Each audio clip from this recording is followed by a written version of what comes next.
Okay, so hello everyone, welcome to episode 3 of AI and Oats, which is my daily AI show where I eat a bowl of porridge and answer some AI questions, but it ends up just being me rambling about AI normally.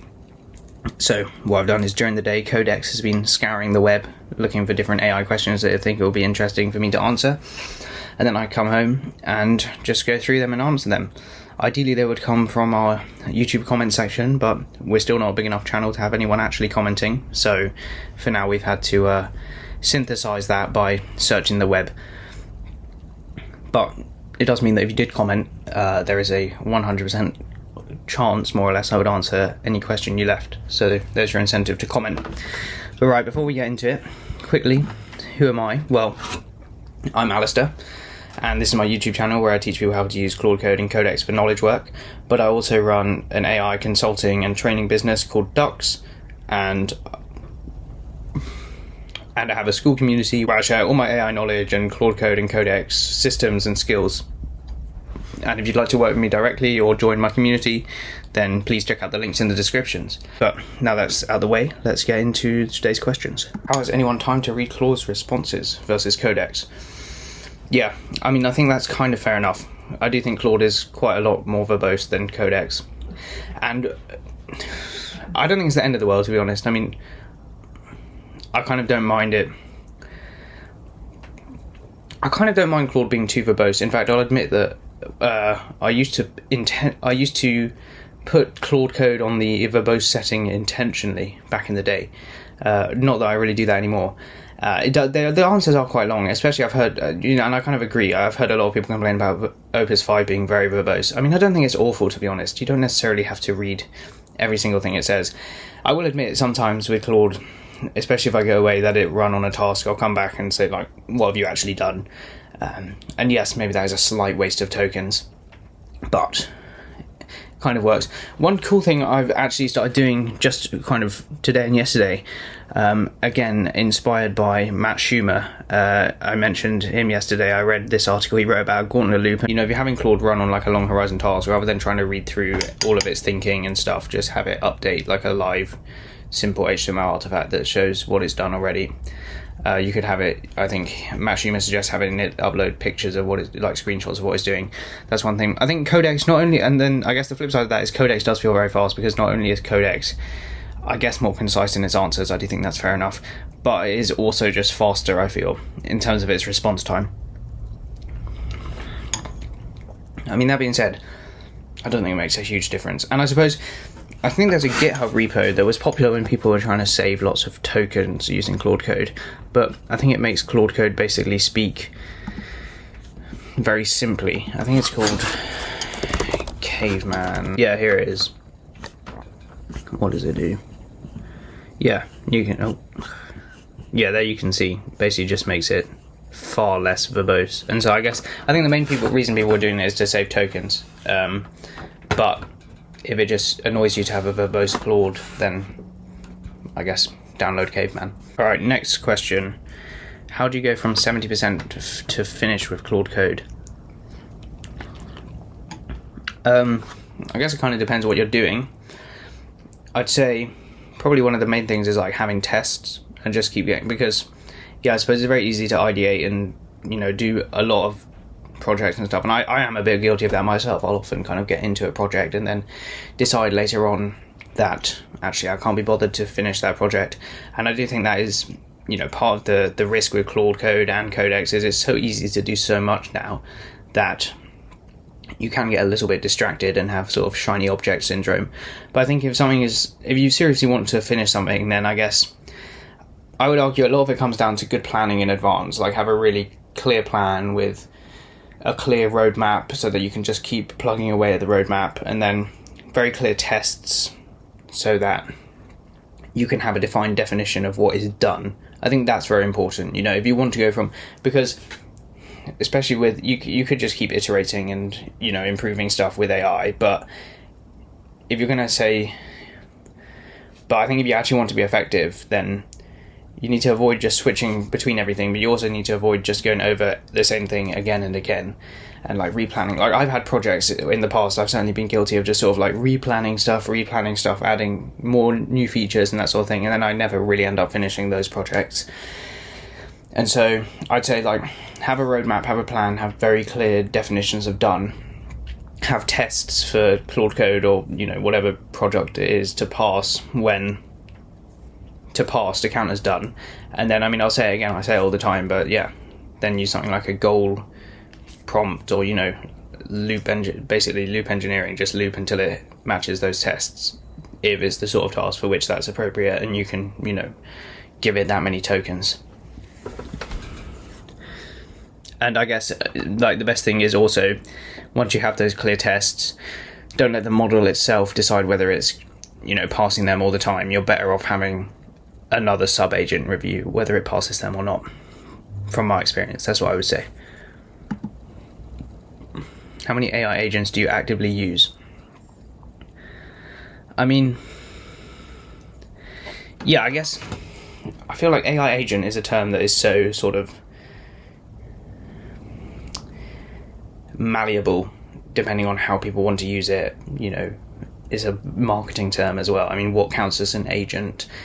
Some people probably say like, oh, you know, if you set up like different workflows and skills, those are all agents and that sort of thing, and maybe, but I mean, to me, I guess like at a high level, I'd say like kind of proper, well, I guess an agent is just any like AI any LLM that's gonna think, plan, act, review what it's done, and work towards a goal and use tools, which basically counts as like any Claude Code session, any Codex session, or sub-agents for that matter. But I don't think that's what this means. You know, I wouldn't say like, oh, I used whatever 50 agents because a Codex session spins up like 15 sub-agents and then I'm having multiple Codex sessions going at the same time or something like that.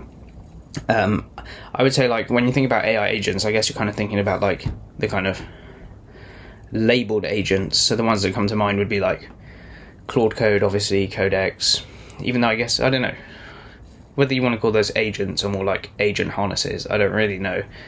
I would argue they're probably closer to agent harnesses, but I feel like that's what this is suggesting. And I guess I wanted to argue like Hermes agent and OpenClaw. I think there are a few others. Like I think the guy who made Lindy, which is like a kind of automation software sort of thing, I think they have an iMessage agent or something like that. I've never tried it myself. I know there was a Greg Eisenberg video about it at one point.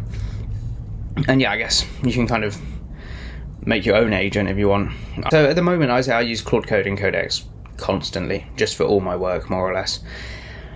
I'm kind of partially setting up Hermes agent at the moment. I think there is some merit to Hermes agent. I do like the idea of something that's an always-on agent with a heartbeat. But I also feel like that, quite frankly, you can achieve a lot of the benefits of having like a Hermes agent or an OpenClaw through just intelligently scheduled tasks and routines in Codex and Claude Code, especially if you kind of make them a bit more proactive and allowed to self-improve and, you know, strategize more before actually acting. So yeah, I mean, because I've had like in the past, I have set up OpenClaw, I have had Hermes agents set up in the past, and then I found that, to be honest, I didn't really end up using them that much. I mainly just would always end up using Claude Code and Codex, often because if I'm actually like doing work at my computer using AI agents, Claude Code and Codex I think are the best ones for, like, as I was talking about yesterday, like augmented work rather than just kind of automation or autonomy. I do think Hermes agent is cool. I've enjoyed it so far. I think I'm going to set it up properly this time and actually try to start using it more and more. But like for me at the moment, it's just Codex and Claude Code, really, more or less. You can do so much with them, I think, even in terms of like letting them run autonomously and that sort of thing. And so I guess, what does that mean? What is my answer then technically to that question? Let's call it 2.5 Codex, Claude Code, and like half of Hermes agent. Probably in all likelihood gonna move to 3. I lost interest in technology. What do? I don't know. I'm not sure I can help there. I feel with AI. I don't know. I mean, it's probably a problem. I mean, I'm probably addicted to AI. I stay up way too late just coding, using Claude Code and Codex. Well, not just coding, like doing like business workflows and that sort of thing. It's probably a bad habit, but you know, not sure I can help there. I probably have the opposite problem right now. I think AI is just so exciting seeing how fast it develops. Like, I remember trying to get Claude Code to do financial modeling about 6 months ago, and it was pretty terrible. And now, since then, they released Claude in Excel and everything, and now it's really good at it. And yeah, I think it's so addictive to see this kind of ever improving frontier, especially with the, you know, more or less exponential growth that we're getting in AI. Because I think it's very hard for the human brain to conceptualize exponential growth thinking forwards, but looking backwards, it's amazing to see how good things are getting, how good these like coding agents and stuff are getting, not just at coding but at basically everything. And it's amazing. And like computer use is even better than it was now. So yeah, no, it's fascinating. Why won't Claude limits reset daily instead of 5 hourly? Just the convention, isn't it? Amongst frontier labs, you have your 5 hour limits and your weekly limits. I'm sure it's a pricing, you know, I'm sure it's a kind of like a product decision from Anthropic in terms of pricing, but it just seems to be the convention. How do you sync Claude Code settings across multiple devices? I only really use Claude Code on my laptop, and I guess maybe my phone a little bit, but I don't use it a whole lot on my phone. If I'm working on my phone, I prefer to use Codex, to be honest.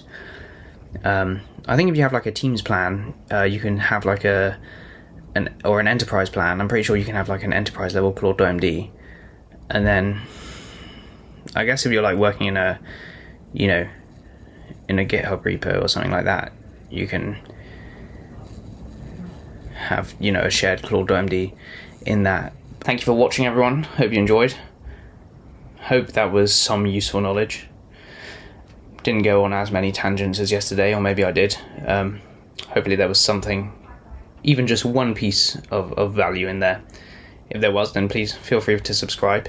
And yeah, as I was saying, if you'd like to see how AI can fit into your business and you're a business owner, or if you would just like me to coach you one-on-one to help you build out your own AI operating system in Claude Code or Codex, get in touch then feel free to get in touch through the links in the description. And if you'd like to join our school community, also in the description. But thanks very much for watching, and I will see you tomorrow.